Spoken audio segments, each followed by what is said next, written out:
Hi all, അസ്സലാമു അലൈക്കും. എല്ലാവർക്കും നമസ്കാരം. അപ്പോൾ ഇന്ന് ഞാൻ നിങ്ങളുമായിട്ട് ഷെയർ ചെയ്യാൻ പോകുന്നത് ബീഫ് ആൽഫ്രെഡോ ആണ് കേട്ടോ. നമ്മൾ സാധാരണയായിട്ട് ആൽഫ്രെഡോ പാസ്ത തയ്യാറാക്കുന്നത് ചിക്കൻ വെച്ചിട്ടാണ്.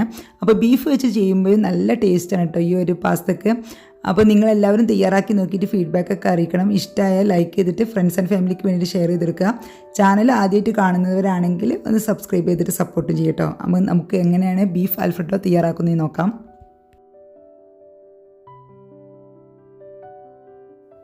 അപ്പോൾ ഇത് തയ്യാറാക്കാൻ വേണ്ടിയിട്ട് ഞാനിവിടെ 1/2 കിലോ ബീഫ് എടുത്തിട്ടുണ്ട് കേട്ടോ. അപ്പോൾ ബീഫിൻ്റെ ഇതുപോലുള്ള നല്ല പീസസ് മാത്രമേ ഇതിലെടുക്കാൻ പറ്റുള്ളൂ. നെയ്യിൻ്റെ ഭാഗങ്ങൾ, ബോൺസുള്ള ഭാഗങ്ങൾ ഒക്കെ ഒഴിവാക്കണം കേട്ടോ. എന്നിട്ട് നമുക്ക് എന്ത് ചെയ്യാം, നല്ലപോലെ കഴുകിയതിന് ശേഷം ഒരു 10 മിനിറ്റ് വെള്ളം വാരാനായിട്ട് വെക്കാം. അതിനുശേഷം നമുക്ക് ഇതുപോലെ നൈസായിട്ട് കട്ട് ചെയ്യാം. നീളത്തിലാണ് കട്ട് ചെയ്യേണ്ടത്. ഇതുപോലെ കട്ട് ചെയ്തെടുക്കുക. കട്ട് ചെയ്തതിന് ശേഷം നമുക്ക് എല്ലാം ഇതുപോലെ ഇങ്ങനെ കട്ട് ചെയ്തതിന് ശേഷം നീളത്തിൽ കട്ട് ചെയ്യണം കേട്ടോ. അപ്പോൾ നമ്മൾ ആ പാസ്തയിൽ ബീഫ് കാണാൻ നല്ലൊരു ഭംഗി ഉണ്ടാവുള്ളൂ.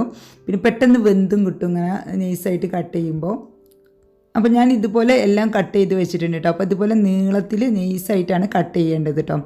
അപ്പോൾ ഇനി നമുക്ക് ഇതിലോട്ട് ആവശ്യത്തിനുള്ള ഉപ്പും എരിവിനാവശ്യമായ കുരുമുളക് പൊടിയും കൂടി ചേർത്തിട്ട് നല്ലപോലെ ഒന്ന് മിക്സ് ചെയ്തതിന് ശേഷം നമുക്കിത് കുക്കറിലിട്ടിട്ട് ഒന്ന് വേവിച്ചെടുക്കണം. ഇനി ഇതിലോട്ട് വെള്ളം ഒഴിക്കാൻ പാടില്ല കേട്ടോ. നമ്മൾ കട്ട് ചെയ്തതിന് ശേഷം കഴുകുകയും വേണ്ട.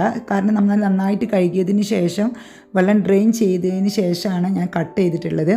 ഇനി നമുക്ക് നേരെ ഇത് കുക്കറിലോട്ട് ഇട്ടിട്ട് ഇതൊന്ന് വേവിച്ചെടുത്താൽ മതി. മീഡിയം ഫ്ലെയിമിൽ ഒരു 2 വിസിൽ വെച്ചാൽ മതിയാവും. ഇത് നന്നായിട്ട് വെന്ത് കിട്ടും. ബീഫ് വേവുന്ന സമയം കൊണ്ട് നമുക്ക് ഇതിലോട്ടുള്ള മറ്റുള്ള ഇൻഗ്രീഡിയൻസ് ഒക്കെ ഒന്ന് റെഡിയാക്കാം. ഇതിലേക്ക് കാര്യമായിട്ട് വേണ്ടത് കൂടുതൽ അളവിൽ വെളുത്തുള്ളിയാണ് കേട്ടോ. വെളുത്തുള്ളി ഞാൻ 2 വെളുത്തുള്ളി മുഴുവനായിട്ട് എടുത്തിട്ടുണ്ട്. ഏകദേശം ഒരു 50 അല്ലിയോളം ഉണ്ടാവും കേട്ടോ. അപ്പോൾ ഇത്രയും അളവിലുണ്ട്. ഇനി നമുക്ക് വേണ്ടത് ഒരു മീഡിയം സൈസിലുള്ള ഒരു സവാളയാണ്. സവാള ചെറുതാണെങ്കിൽ 2 എടുക്കുക. വലുതോ അല്ലെങ്കിൽ മീഡിയം സൈസൊക്കെ ആണെങ്കിൽ 1 മതിയാവും. കൂടുതൽ അളവിൽ വേണ്ട കേട്ടോ. എന്നിട്ട് നമ്മൾ സവാള നമുക്ക് ഇതുപോലെ ചെറുതായിട്ടൊന്ന് ചോപ്പ് ചെയ്തെടുക്കണം. അല്ലെങ്കിൽ ചോപ്പറിൽ ഇട്ടിട്ട് ചോപ്പ് ചെയ്തെടുത്താലും മതി. ഇനി അതുപോലെ വെളുത്തുള്ളിയും നമുക്കതുപോലെ ചെറുതായിട്ടൊന്ന് കട്ട് ചെയ്തെടുക്കണം. വെളുത്തുള്ളി കുറച്ച് കൂടുതൽ അളവിൽ വേണമെന്ന് പറഞ്ഞല്ലോ. ഒരു 50 അല്ലിയോളം ഉണ്ട്. 2 ഫുള്ള് വെളുത്തുള്ളിയാണ് കേട്ടോ എടുത്തിട്ടുള്ളത്. ഏകദേശം ഇതൊരു 1/4 കപ്പ് ഉണ്ട് കേട്ടോ വെളുത്തുള്ളി അരിഞ്ഞത് നോക്കുമ്പോൾ. ഇനി നമ്മുടെ ബീഫ് ഇതാ കുക്കറിൽ നല്ലപോലെ വെന്തിട്ടുണ്ട്. ഇതിൽ കുറച്ച് വെള്ളം ഉണ്ട് കേട്ടോ. അപ്പോൾ നമുക്ക് ആ വെള്ളം അവിടെ വെച്ചിട്ട് നമുക്ക് ബീഫ് മാത്രം എടുത്തിട്ട് വേറെ പാത്രത്തിലോട്ട് മാറ്റി വെക്കാം. ഇനി നമുക്ക് ഫ്ലെയിം ഓൺ ചെയ്തിട്ട് ഒരു പാൻ അടുപ്പത്ത് വെച്ചിട്ടുണ്ട്. ഇതിലോട്ട് നമുക്ക് ഓയിൽ ഒഴിച്ച് കൊടുക്കാം. സൺഫ്ലവർ ഓയിലോ അല്ലെങ്കിൽ ഒലിവ് ഓയിലോ അല്ലെങ്കിൽ ബട്ടറോ ആണ് ഒഴിച്ചു കൊടുക്കേണ്ടത്. ഇനി ഓയിലൊന്ന് ചൂടാകുന്ന സമയത്ത് നമുക്കിതിലോട്ട് വെളുത്തുള്ളി ചേർത്ത് കൊടുക്കാം.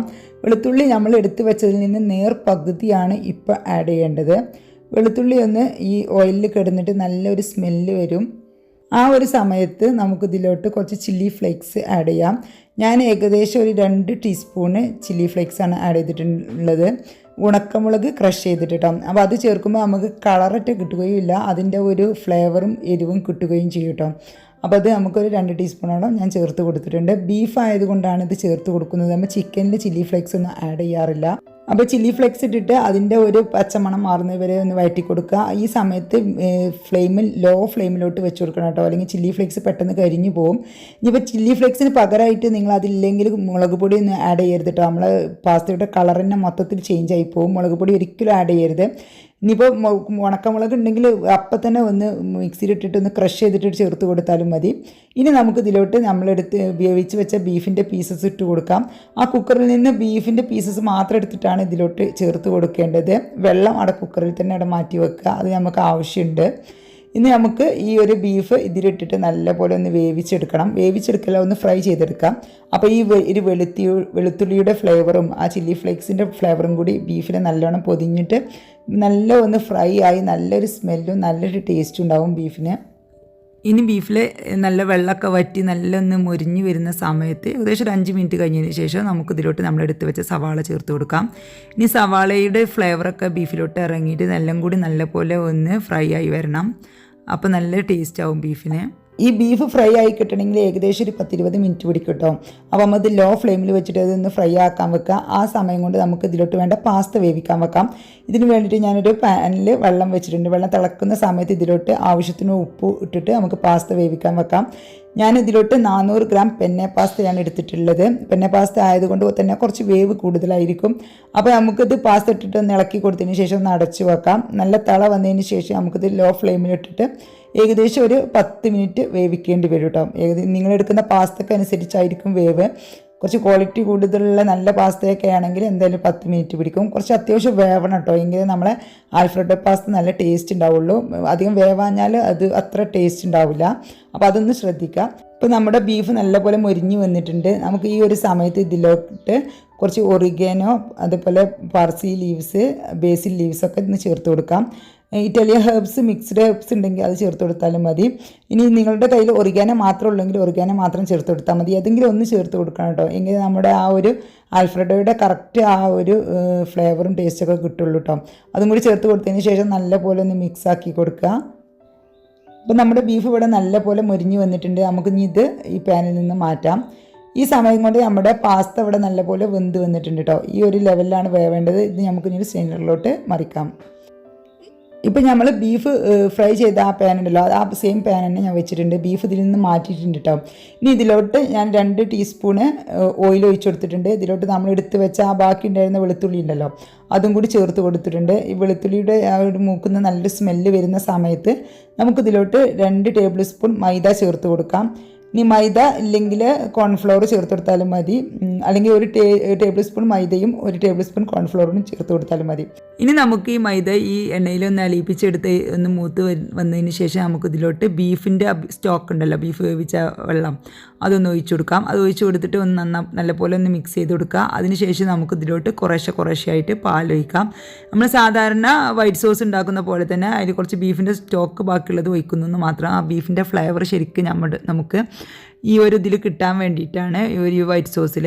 ഇനി നമുക്ക് സാധാരണ നമ്മൾ വൈറ്റ് സോസ് ഉണ്ടാക്കുന്നത് പോലെ തയ്യാറാക്കാം. പാലെല്ലാം കൂടി ഒരുമിച്ച് ഒഴിക്കരുത് കേട്ടോ. കുറേശ്ശെ ഒഴിച്ചിട്ട് ഇതുപോലെ ഒഴിവാക്കിയിട്ട് ഇതാക്കിയിട്ട് പിന്നെ നല്ലപോലെ ഒന്ന് പേസ്റ്റാക്കി എടുത്തതിന് ശേഷം പിന്നെ ബാക്കിയുള്ള പാലും കൂടി ഒഴിച്ചു കൊടുക്കുക. കുറേശ്ശെ ഒഴിച്ചു കൊടുക്കുമ്പോഴാണ് നമുക്കിത് പെട്ടെന്ന് വൈറ്റ് സോസ് ആക്കി എടുക്കാൻ എളുപ്പം ആവുക. ഇനി നമുക്കിതിലോട്ട് ആവശ്യമുള്ള ഉപ്പ് ചേർത്ത് കൊടുക്കാം. അതുപോലെ തന്നെ എരിവിനാവശ്യമായ കുരുമുളക് പൊടി ചേർത്ത് കൊടുക്കാം. അതുപോലെ തന്നെ ഒറിഗാനോ, പാർസി ലീവ്സ്, അതുപോലെ ബേസിൽ ലീവ്സ് ഒക്കെ ചേർത്ത് കൊടുക്കാം. പിന്നെ ഇതിൽ ഇറ്റാലിയൻ ഹെർബ്സ് മിക്സ്ഡ് ഉണ്ടെങ്കിൽ അങ്ങനെ ചേർത്ത് കൊടുക്കാം. ഇനി ഒറിഗാനോ മാത്രം ഉള്ളെങ്കിൽ അത് മാത്രം ചേർത്ത് കൊടുത്താലും മതി, നല്ലൊരു ഫ്ലേവർ കിട്ടാൻ വേണ്ടിയിട്ടാണ്. അപ്പോൾ ഈ ഇതിലോട്ട് ഞാൻ ഒരു 1/4 കപ്പോളം ബീഫിൻ്റെ സ്റ്റോക്ക് ഒഴിച്ചു കൊടുത്തിട്ടുണ്ട്. അതുപോലെ തന്നെ ഒരു 750 ml പാൽ ഒഴിച്ചു കൊടുത്തിട്ടുണ്ട് കേട്ടോ. പാൽ നിങ്ങൾക്ക് പിന്നെ ഇത് വളരെ തിക്കായി വരികയാണെങ്കിൽ വീണ്ടും പാൽ ചേർത്ത് കൊടുക്കാം.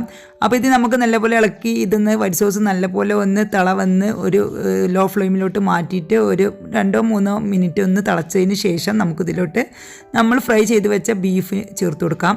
ബീഫ് ചേർത്ത് കൊടുത്തതിന് ശേഷം നമുക്കിതിലോട്ട് മൊസറല്ല ചീസും കൂടി ചേർത്ത് കൊടുക്കാം. ചെഡാർ ചീസാണ് നിങ്ങളുടെ കയ്യിലുള്ളെങ്കിൽ അതും ചേർത്ത് കൊടുക്കാം. ഞാൻ ഇപ്പോൾ മൊസറല്ലയാണ് ചേർത്ത് കൊടുത്തിട്ടുള്ളത്. ഇനി നമുക്ക് ഇപ്പോഴൊക്കെ ലോ ഫ്ലെയിമിൽ തന്നെ വെക്കണം കേട്ടോ. ചീസ് വേഗം മെൽട്ടായി വരും, കാരണം നല്ല ചൂടുള്ള സമയത്തോട്ടാണ് നമ്മൾ ഇട്ട് കൊടുത്തിട്ടുള്ളത്. ചീസ് ഇട്ട് കൊടുത്താൽ പിന്നെ അധികം കുക്കിംഗ് ടൈം വേണ്ടി വരില്ല. ചീസ് നല്ലപോലെ ഒന്ന് അലിഞ്ഞ് വന്നു കഴിഞ്ഞാൽ ഉടൻ തന്നെ നമുക്കിതിലോട്ട് പാസ്ത ചേർത്ത് കൊടുക്കണം. പാൽ കൊണ്ട് എങ്ങനെ നമുക്ക് എളുപ്പത്തിൽ മൊസറല്ല ചീസ് തയ്യാറാക്കാം എന്നുള്ളൊരു വീഡിയോ ഞാൻ ഇതിനു മുമ്പ് അപ്ലോഡ് ചെയ്തിട്ടുണ്ട്. അപ്പോൾ അത് ഉണ്ടാക്കാൻ അറിയില്ലെങ്കിൽ അറിയാത്തവരൊന്ന് ആ ലിങ്ക് ഒന്ന് ഡിസ്ക്രിപ്ഷൻ ബോക്സിൽ നോക്കിയിട്ട് ഒന്ന് ആ വീഡിയോ ഒന്ന് കണ്ടു നോക്കട്ടെ. നമുക്ക് പെട്ടെന്ന് തന്നെ മൊസറല്ല ചീസ് വീട്ടിൽ തയ്യാറാക്കി എടുക്കാൻ പറ്റും. ഏകദേശം ഒരു 1/2 ലിറ്റർ പാൽ മതിയാവും ഇതുപോലുള്ളൊരു പാസ്തയിലോട്ടുള്ള ചീസ് റെഡിയാക്കി എടുക്കാൻ. ഇപ്പോൾ ഞാൻ പാസ്ത ചേർത്ത് കൊടുത്തിട്ടുണ്ട്. ഇനി ഉടൻ തന്നെ നല്ലപോലെ ഒന്ന് മിക്സ് ചെയ്തെടുക്കുക. മിക്സ് ചെയ്ത് കൊടുക്കുന്നതോടൊപ്പം തന്നെ നമുക്ക് ഫ്ലെയിം ഓഫ് ആക്കാം കേട്ടോ. ഇനി അധികം കുക്കിങ് ചെയ്യാൻ പാടില്ല. ഇനി നമുക്കിത് ടൈറ്റായി വരികയാണെങ്കിൽ അല്പം ചൂടുള്ള പാല് അവിടെ ഒപ്പം തന്നെ കരുതുക കേട്ടോ. ഇത് നമുക്ക് ഓവറായിട്ട് തിക്കായി വരികയാണെങ്കിൽ തിളപ്പിച്ച പാൽ അപ്പം തന്നെ ഒഴിച്ചു കൊടുത്താൽ മതി. ഇതുപോലെ ഒഴിച്ചു കൊടുക്കുക. അപ്പം ഏകദേശം മൊത്തം 1 ലിറ്റർ പാലോളം ഞാൻ ഇതിലോട്ട് ആവശ്യമുണ്ടായിരുന്നു. ആദ്യം 750 ml ആദ്യം ഒഴിച്ചു കൊടുത്തു. പിന്നെ ഒരു കപ്പ് വീണ്ടും ഞാൻ ഒഴിച്ചു കൊടുത്തിട്ടുണ്ടായിരുന്നു. കാരണം ഇത് തിക്കായി ഇങ്ങനെ വന്നുകൊണ്ടിരിക്കും. ആ സമയത്ത് നമുക്ക് പാലവിടെ തിളപ്പിച്ച് വെക്കുക. തിളച്ച പാൽ ഒഴിച്ചു കൊടുക്കുക കേട്ടോ. പച്ചപ്പാൽ പിന്നെ ഒഴിക്കരുത്. അപ്പോൾ അങ്ങനെ ചെയ്ത് കൊടുക്കുക. പിന്നെ നിങ്ങൾക്ക് വേണമെങ്കിൽ ഇതിലോട്ട് ക്യാപ്സിക്കം കൂടി ആഡ് ചെയ്യാം. ക്യാപ്സിക്കം ആഡ് ചെയ്യുമ്പോൾ നല്ല ടേസ്റ്റാണ്. ക്യാപ്സിക്കം ആഡ് ചെയ്യുമ്പോൾ നിങ്ങൾ ആ വൈറ്റ് സോസ് ഉണ്ടാക്കുന്ന സമയത്ത് നമ്മൾ പാർസി ലീവ്സും ബേസിൽ ലീവ്സൊക്കെ ഇട്ട് കൊടുത്തില്ല, കുരുമുളക് പൊടി, ആ സമയത്ത് ആഡ് ചെയ്താൽ മതി, ചെറുതായിട്ട് കട്ട് ചെയ്തിട്ട്.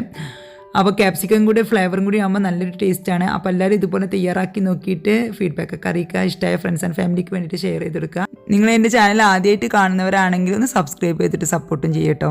അപ്പോൾ എല്ലാവർക്കും എൻ്റെ നന്ദി, നമസ്കാരം, അസ്സലാമു അലൈക്കും.